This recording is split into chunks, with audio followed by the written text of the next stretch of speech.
Hey guys, it's Taylor Swift, and today I'm going to talk to you about Easter eggs.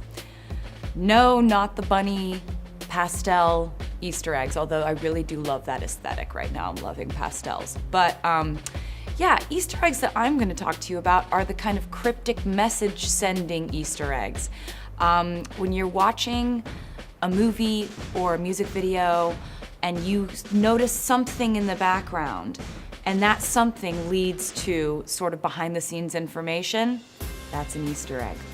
So I love to communicate via Easter eggs. I think the best messages are cryptic ones. So I'm gonna lead you through my favorite kinds of Easter eggs to lay. Easter eggs can be left on clothing or jewelry.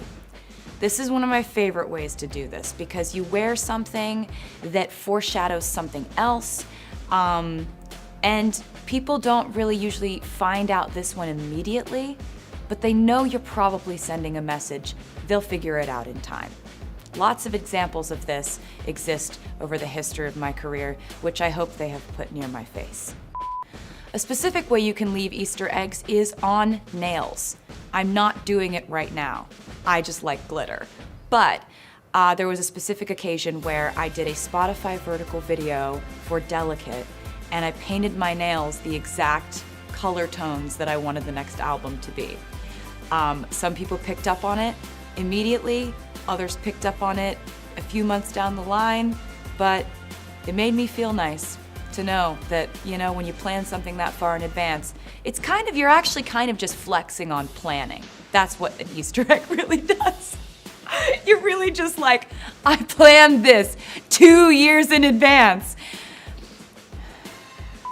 Another way that I really like to use Easter eggs is I like to plant them in set design for photo shoots or music videos. I like to put coded messaging, sort of, you can see like a sign on a building or something on a wall, graffiti, a code that has me opening a door could be something significant. And you know, I really started doing this in music videos much more during the Reputation album because I wasn't doing interviews. And so I still wanted to be able to communicate messages to the fans. And so the Easter eggs really went into overdrive. I think the most Easter eggy video of my entire career thus far is Look What You Made Me Do. Literally the whole video is just an Easter egg. It's like thousands of Easter eggs. There are some that people still haven't found. It will be decades before people find them all. I'm gonna take you now back to my original favorite way of Easter egg dropping. And that is my first album. It's encoding messages into the lyrics. This was how I first started doing this. You know, I just thought, why not capitalize random letters and see if the fans figure out that if you take all the random letters and you put them together, it spells out like little codes, secret messages. It could be one secret message per song, but then in other albums I had a secret message, like a story that would go throughout all the lyrics. I like this because to me it makes people read the lyrics, it makes an album more of an event. Easter eggs are a way to really sort of expand the experience of seeing something or hearing music. Another way you can drop hints and leave an Easter egg is hints in print. I'll do an interview that's supposed to come out way before something else that's supposed to come out, and I'll foreshadow this thing that's supposed to come out in this interview that I do that comes out way before this thing comes out. So, for example, I did a magazine interview where I mentioned Brendan Urie. I mentioned his band Panic at the Disco, you know, months before anyone would then find out that I had done a song with him. I also had a calendar in my merch line.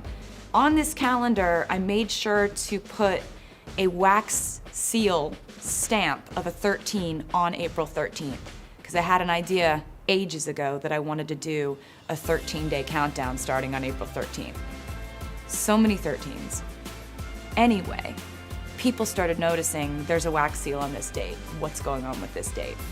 And sure enough, that was the date that we started the countdown for the new album and the new song and the whole, you know, thing. Another way that an Easter egg can express your message is through symbolism. So a lot of the time I'll pick something that I think symbolizes something else. Like I'll pick a snake as sort of the mascot for, you know, feeling misunderstood, or, you know, being somebody that is not gonna strike unless they're stepped on. Or a butterfly, which is like kind of just breaking free of that kind of, that darkness and, you know, fluttering into the light. Or a palm tree.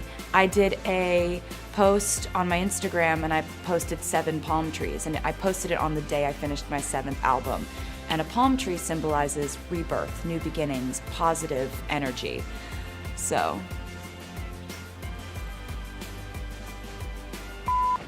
And the last thing I will mention is my go-to Easter eggs. These are things that they may not lead to something in the future, but they're just a tribute to my love for them. Those things are 13s and cats.